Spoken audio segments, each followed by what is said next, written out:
Coming up on this episode, Garrett Leigh joins us to talk about her new books, Unforgotten and Heartscape.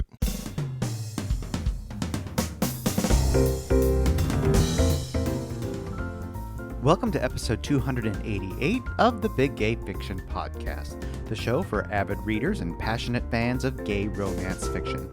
I'm Will Knaus, and with me, as always, is my co-host and husband, Mr. Jeff Adams. Hello, everybody. Welcome back. Well, Rainbow Romance readers, before we get to this week's amazing author interview, Jeff has some information about an upcoming event.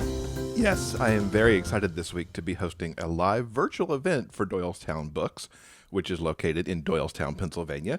We're going to be celebrating the recent release of Philip William Stover's The Beautiful Thing Shop, which, as you remember from just last week, I gave it pretty much the most rave review that is possible. All the stars. It was all the stars. So this event will take place this coming Thursday, February 18th at 7 p.m. Eastern. That's 4 Pacific time. And we're going to be talking all about this book, which, of course, this series that he has is set right next door to Doylestown over in New Hope, Pennsylvania. So it's going to be really fun, I think, to be talking about this book right there in its hometown. So that's going to be a lot of fun. You can find more information, including how to register, at doylestownbookshop.com/event. And if audiobooks are your thing, Philip's books in the Seasons of New Hope series, along with some of the books that we're going to be talking to Garrett Leigh about, are available on Libro.fm. Now, you know, we love Libro.fm because every time you buy an audiobook from them, you're actually supporting a local bookstore of your choice. And that is so important. All you need to do is get the free Libro.fm app, and you are good to go to pick up any audiobook on that site. Listeners of the Big Gay Fiction Podcast can get a 2-month audiobook membership for the price of one, and all you need to do to take advantage of that offer is go to biggayfictionpodcast.com/LibroFM, that's LIBROFM, and all the details are right there for you, so you can take advantage of that great offer. And now let's actually get into this week's interview with Garrett Leigh. I had such a wonderful time talking to Garrett about the books that she's got coming up, with both Unforgotten, which comes out this week, and then her entry in the Vino Veritas series, which is called Heartscape, and that comes out a month from now. So let's talk to Garrett. Garrett, welcome to the podcast. It is so wonderful to have you here. Oh, thank you so much for having me. I've been an avid listener for a long time, so it's a real honor to be on the radio with you. So we've got so much to talk about because you're having quite a run here in February and March. And it starts off with a release that happens this week with Unforgotten, which is the second book in the Forgiven series. And that first book only just came out as well. Yeah. Tell us about this series. Well, this series began with a MF book called Forgiven, which is the first book in the series. And it's a book that I wrote quite a few years ago and then kind of shelved because my main work, as you know, is in MM. And I've kind of forgot about it. And then I got a new laptop, and you have to do that horrible transition from one laptop to the other. And it's just really traumatic. And anyway, I found this file and I thought, oh, I forgot about this. And I shopped it around a bit. And Harlequin said, yeah, we'd really like to publish that.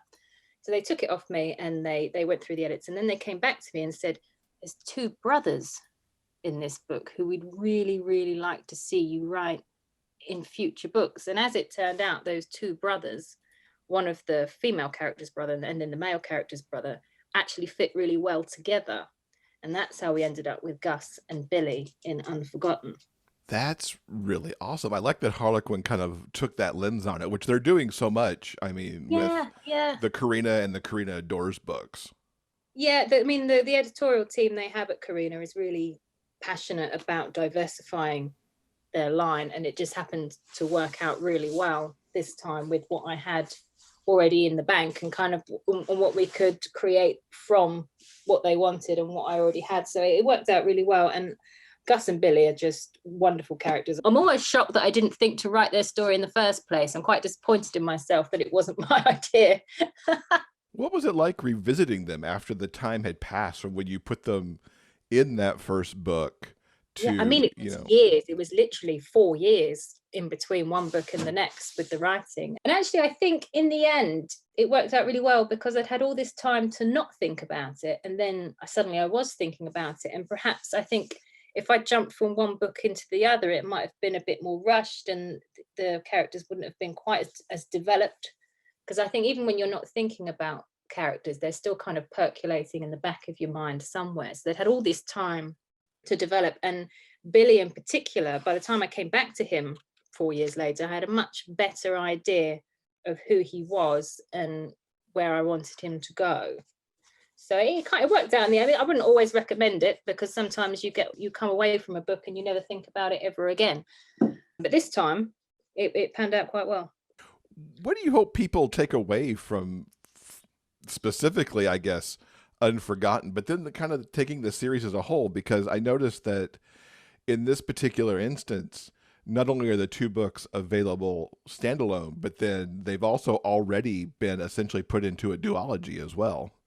Yes, well, in Forgiven, you've got the main female character is Mia, and she left her hometown and went to live in France and had a terrible marriage, and then she's returned to her hometown to start over, leaving her little brother, Gus, was still in her hometown. So she's come back to live with him and open her flower shop.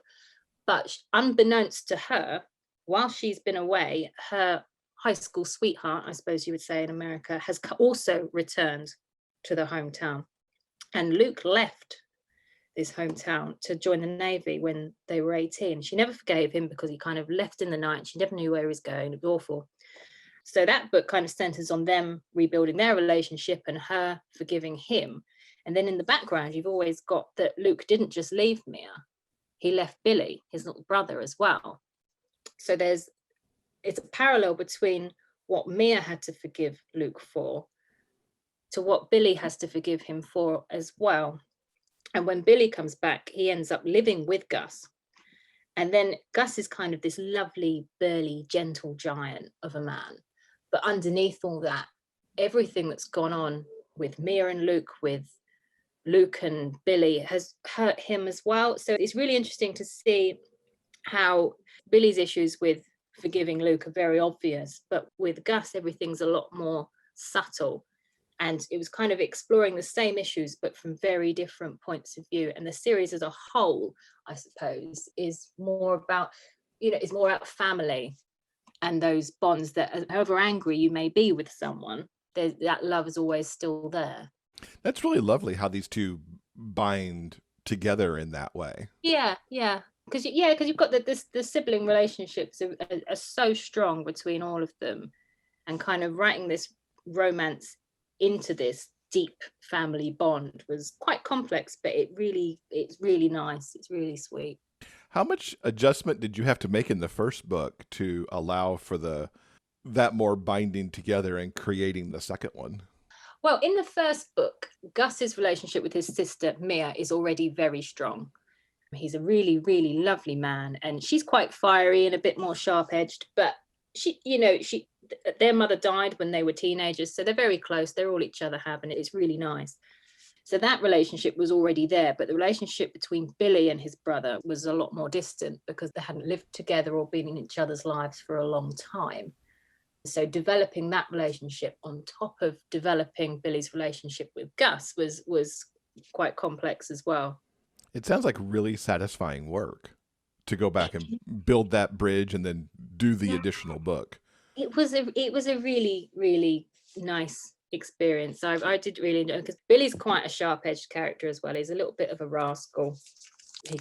When the book opens and he's living in a caravan at scrapyard where he's working, and in the opening chapter of the book he loses his job at the scrapyard for punching someone who kicks his cat. He's quite a spiky character. He's got a very quick temper. He can be quite rude when he's not happy about something. So that's always a fun character to write. And then you've got Gus, who's just so nice, so easygoing, until the one moment when he isn't. And that's a pivotal moment in the book. That's wonderful. Is there more expected in this series, or is it going to be just the duology? I think at the moment it's just going to be a duology. There's no loose characters floating around who need a story, but it's possible that I would go back if it's something that Harlequin wanted and write a novella where the two couples kind of a glimpse into the future. Perhaps it's something we've talked about, but I guess it's you never know, do you? You never know. Nothing's ever completely finished. A Christmas reunion or something in the Yeah, future, perhaps. something nice with lots of cats. I don't know. Now, next month, you've also got on March 22nd, you've got an installment in the multi-author Vino and Veritas series with Heartscape. I am so excited about this series. It's been in the works for such a long time. We've put so much into it. To see it come out into the wild is just incredible. And you actually get a pivotal character to work with here because you're working with Tanner, who actually owns the wine bar, Yes, part of the bookstore. He is the manager. He doesn't own the bar. The bar is owned by Annabeth Albert's character, Harrison, who appears in Featherbed, which is the first book in Vinos and Veritas. But Tanner is kind of the human glue that holds the entire series together, because he's introduced in Roommate, which is Serena Bowen's kind of intro book into the queer line. And then he appears a few times in Featherbed as Annabeth's character Harrison is opening the bar. And then in my book, the bar is open and he's the manager. And he appears in every book after that because he's the manager. And it's really, really cool, actually, because you get to see he's kind of off page a lot in the first two books. So you get to kind of wonder, who is this guy and why are people so worried about him? Why do people care so much about this guy?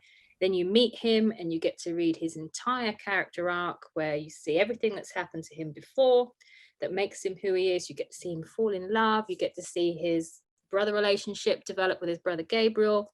And that's really nice. And then you see him in the subsequent books as the series goes on. So you really do see a whole arc of development with Tanner that is quite unique, actually, because it does span every single book. And tell us more about Tanner's story and what kind of unfolds in Heartscape. Well, Tanner is a Burlington native. He graduated from Colbury High School, which is the fictional town that Serena created in the original True North books.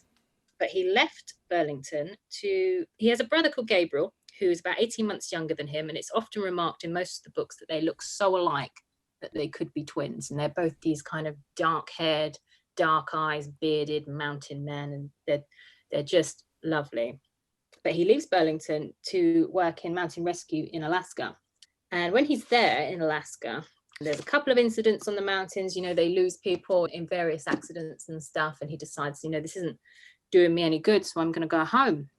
So he comes back to Burlington and he gets a job with Wildfoot Adventure, which is a fictional adventure company that works in the Vermont countryside with the mountain trails and wildlife and stuff like that. So he gets a job as a ranger, and his job is to run the most low-key trail. So the man who owns the adventure company, because he knows what Tanner's been through in Alaska, thinks, okay, I'm going to put him on this trail and everything's going to be fine. And then it's not fine. Something happens on this kind of gentle mountain trail that kind of pushes Tanner over the edge. And for quite some time before my book opens, he's not very well. He's quite sick. And then his job at the wine bar is kind of his fresh start. So when he comes to work at the wine bar, he's still quite fragile, but he's making a real effort to turn his life around. And that's how we first meet him. That he's been through these things and that he's still quite fragile, but he's working really hard to be better. And that's where we start off with Tanner. And by the end of the book, obviously, we've developed that a lot more. And of course, in this, he's meeting Jax as well. Yes. Jax is Cornish. So he's from the UK. He's an ex-surfer and he has the most beautiful voice, which I'm really excited about because the books will also be coming in audio. And we just recruited a narrator that I've worked with before in a lot of my books. His name's Dan Calley, and he does the most amazing Cornish accent. So I'm really looking forward to the audiobook of Jax. Fantastic. Yeah, I'm looking forward to the entire series. Let's just be serious. Yeah, there's so much talent packed into that author list. It's a real honor to be among it. It's such an amazing concept. And you were talking a little bit about the arc of the books too, with Serena's really nice roommate offering that, first glimpse at Vino and Veritas, and then Annabeth's book, which is also on the sweeter side, and then we pivot with your book.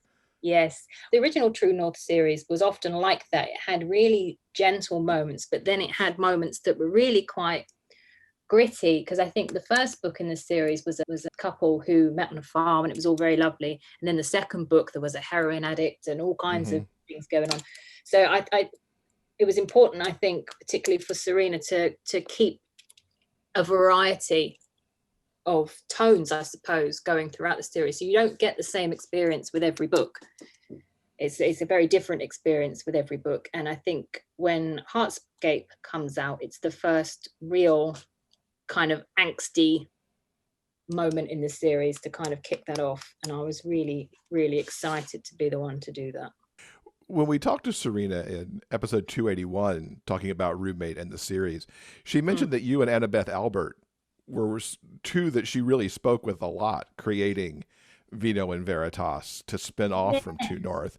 What was it like for you to be involved in some of those initial discussions? It was amazing, because we were the first two to sign on with the project before she recruited the others. And Annabeth and I are actually good friends. We've been good friends for a long time. So it was the most natural thing in the world for us to sit down and talk about this, and to have Serena as kind of the guiding, fearless leader almost. It was such an inspiring conversation, and we had quite a few. And what stands out the most for me was the way the wine bar developed from initially being coined as a gay bar to being something a lot more inclusive, because I think Serena has it quite well in at the end of Roommate. For Kieran and Roderick, it's a gay bar because that's how they identify and that's what it is to them. But then as you move through the series, and you've got bisexuals and you've got women, and the bar is what you want it to be. It's an inclusive space. There's a place for everyone there. And it's like a dream bar, really. It's the bar we all want to go to. Right. I was disappointed talking to her that this wasn't created from a real place, perhaps, that I could maybe go visit in reality. So I think the three of you should just open one. I would so do that. I mean, it's a place that came from Serena's heart, and Annabeth and I just helped her give it legs, I think. And it was just a real privilege to be involved. And I would love it to be a real place. That would be amazing. In terms of Tanner, I mean, as you mentioned, you've got this character that shows up before your book a little bit and then goes on forever after, essentially, in the series as that human glue. How much do you get to influence what other people ultimately do with Tanner and Jax, for that matter, if Jax is showing up in other books as well? Yeah, well, with Jax, I'm very lucky because I think there's only a couple of other British authors on the list. I know there's Anna Ashley. I'm not sure who else is British. So because he's British, everyone will run their dialogue past me. With Tanner, I've had to leave people a little bit more to their own devices, but generally people are coming to me with any scenes that involve him. So I do get a little bit of say in how he's portrayed. But actually, these authors are all so good at what they do. I'm not really worried about it. How is it for you as like the original creator to know that your character gets to live on? Because that doesn't, other than writing our own series, as authors, where we get to just keep certain people going in the background. In this case, you've got other people who get to use him.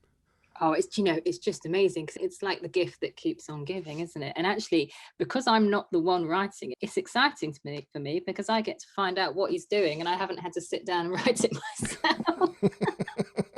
So it's an experience for me as a reader, and I was always a big fan of the True North series when Serena wrote them. So I'm in a very unique and very privileged position in that I've got to contribute to it as a writer, and I also get to experience it as a reader as well. So it's amazing. And a little bit of a creator too, because of some of those initial discussions between you and Annabeth and Serena. You kind of have that triple hat going on there. Yes, it's a really, it's just a real privilege. I've just enjoyed it so much. And actually, I can't remember when we first started talking. I think it was back in May in 2020, perhaps. So actually, although it feels like a long time, it actually came together quite quickly. And it's just, sometimes you agree to a project and it's something that kind of hangs over you and you spend a lot of time thinking, God, how am I going to do this? How? But with this project, it just seemed to just fall out of all of us, you know, and it came really naturally and really organically. And it's something that we all really enjoyed. And it was just such a pleasure, the whole thing. I mean, I am relieved that it's over, that I've written my book and I'm done. But it was a process that I really, really enjoyed. And it's amazing, too, when you think about the track of the project, because as you mentioned, you were talking about it in May. You know, for Serena, it had to be a little bit before that just to spark the idea. And she mentioned that it had come to her kind of in the early days of the pandemic. But in roughly a year, it's gone from seed of an idea to multiple book series. Yeah, I mean, there's 18 out. books in the V&V series alone. And I think in the broader world, there's going to be 45 titles, because you've got the Muyu Hockey universe and then you've got the Busy Bean series as well. So it's absolutely enormous, really, when you think about it. It's such a gargantuan task. I've got so much admiration for her and the team that she works with for putting it together. I'm there with you. I wouldn't want to figure out how to do all that. Oh, goodness me. No, I don't have the kind of, I'm just not organized enough. It would be absolute carnage if I was at the helm of this. I can't deny it. It would be horrific. It's such a wonderful thing. I can't wait. March isn't going to get here fast enough. I'm so excited. I'm so excited. I know I'm really proud of my book and the books that I've read in the series. I'm actually reading Eden Finley's book this week as well, which is called Headstrong. It's the same world, but through different eyes every single time. And it's such a staggering thing. I love it. Let's go back in time a little bit. You've been in this game for a number of years now. Yes. What got you started writing? I first started, I've always been a bit of a storyteller, but I started writing properly way, way, way back in the Twilight years, when Twilight fan fiction was huge, because I think, like a lot of kind of secret writers, there was a lot of loose ends left untied in that series. So there was so much to play with. So I began writing Twilight fan fiction many years ago. And through that, I met a lot of people who were doing the same thing, who were at the same point in their lives as I was. And it's kind of almost snowballed. And then the next thing you know, you're in this whole other world and you've left Twilight behind. And these characters that you've created are actually yours. I would say that was probably 10 years ago. I've been a published author since 2013. So it has been a long time. That's a nice, long career there, and it started in Twilight. Did you have particular characters that you started writing with in that universe that like kind of pulled you in to tell more story? I was a big fan of Jasper, because he was this soldier character that had this huge backstory that wasn't explored. And you know, you leave fan fiction writers alone long enough with a backstory and they've created a whole new universe out of that. And actually, I can't even remember what actually happens in the real books. Fan fiction writers are such unsung heroes. I think you go back and you read fan fiction now, and some of the untapped skill and talent in fan fiction is unbelievable. Yeah, and so many in our genre came up through fan fiction, and we hear that all the time talking to authors. Yeah, well, I think as well, as a queer author and a writer of and things like that, there wasn't a platform for us 10 years ago. So you had to write fan fiction if you wanted to be seen, I suppose. You wanted to be heard, because it just wasn't around in mainstream romance the way it's becoming now. It was a very different genre back then. What got you started writing You know, that's a very interesting question, because I identify as queer, but obviously I'm female, so it wasn't a biographical thing. I think it just worked for the characters I was writing at the time. It worked, and I do still write MF as well, but was a genre that really spoke to me, and I became really passionate about, and I can't imagine really ever it not being my main genre that I write in, and it works out well for me now. I mean, I'm married to a wonderful man who also identifies as bisexual like me, so we have it really suits where I am in my life right now. Who are some of your author influences in the space, especially as you were starting out, and even who do you look to now? Wow, there weren't many around back when I was starting out. Whereas I would say now, I mean, Rowan Parrish is just the most wonderful, lyrical, beautiful writer. I can just read her stuff and I just die of happiness. It's amazing. I'm a big, big, big fan of Avril Ashton. She is just the most incredible writer. She'll take something that's perhaps seen as taboo and she just makes it into this wonderful, rich world. If I pick up an Avril Ashton book, I can't put it down.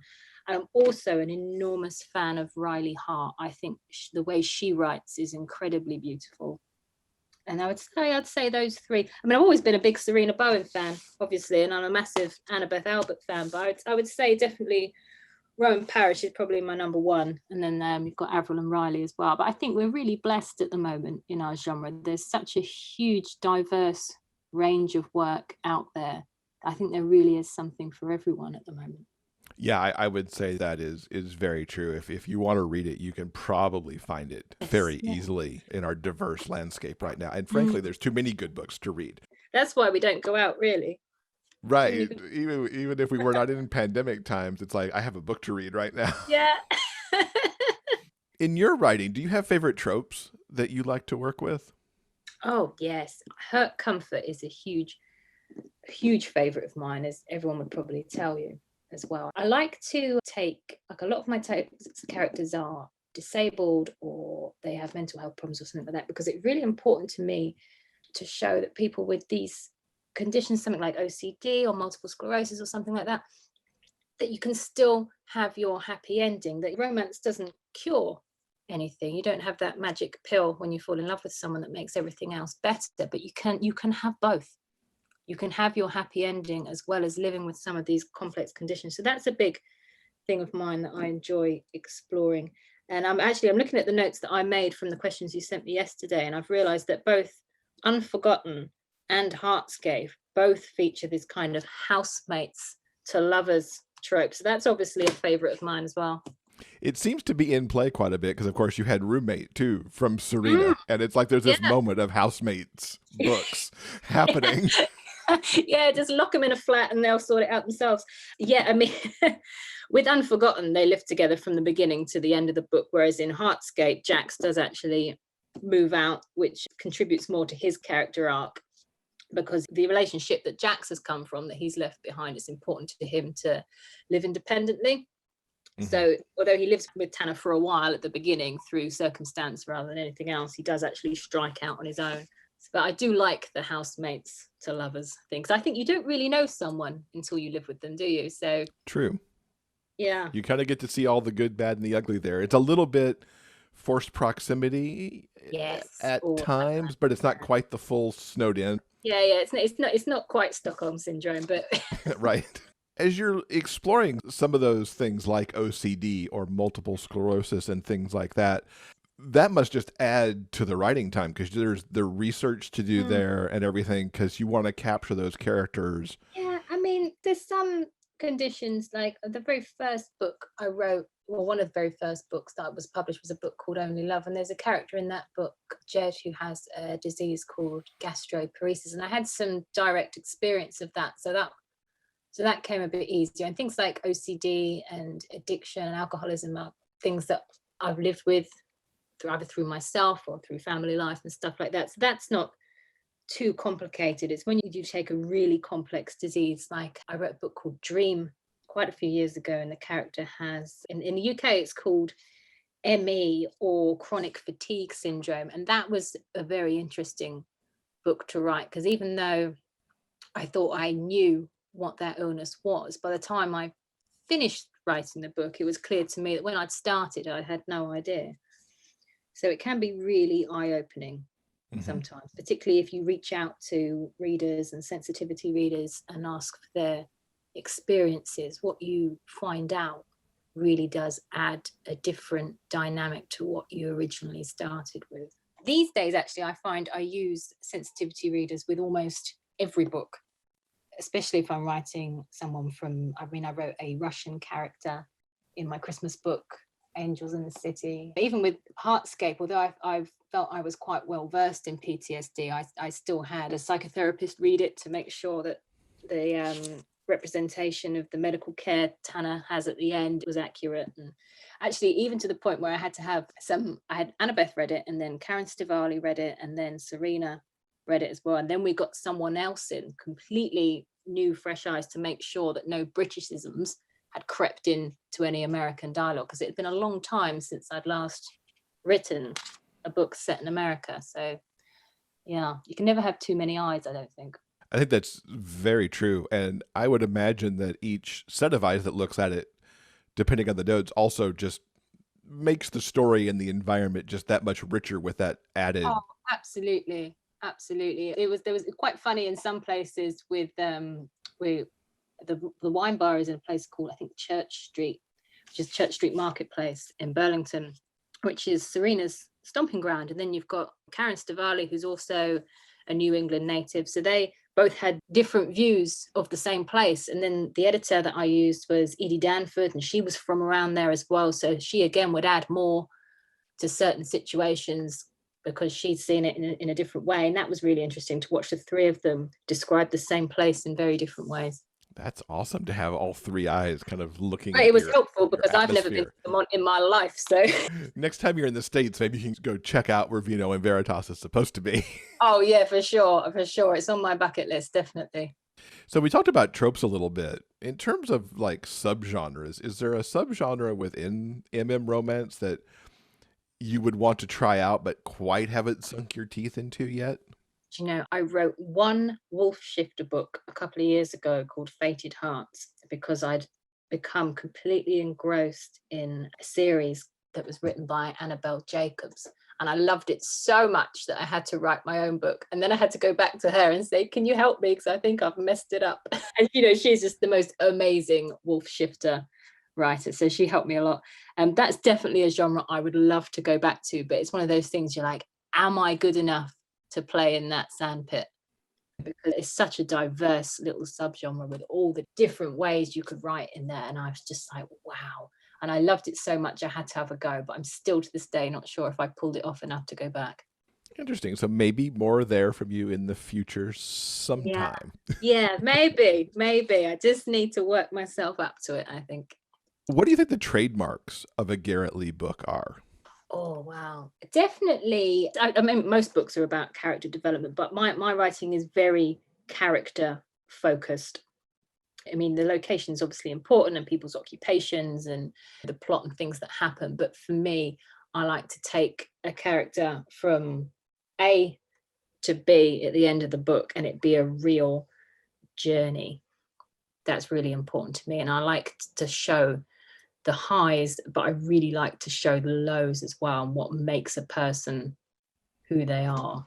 Yeah, I could definitely see that in your work as well, those strong character arcs. Yeah, I like to write characters that you don't always have to like them, but they have to be unforgettable, I think.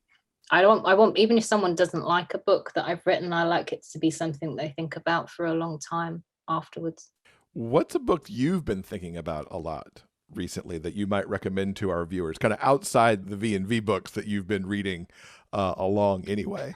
Oh, well, I recently began to read a series that I really enjoyed. It was by a duo of authors. I think they're called Krista and Becca Ritchie, and it's their Like Us series. And I think it's quite diverse. It's got MF and MM in it, but the first two books that I've read in that series are both MM, and I really, really like the dialogue in those books. It's really sharp, it's witty, it's young, so it's quite, you know, it's really, really good. And I've really, really enjoyed those books. And I think they are quite popular anyway, but I think, and because they've come from MF writing, I think they're not quite as big in MM as they're going to be when other people get their hands on these books, because they're really, really good.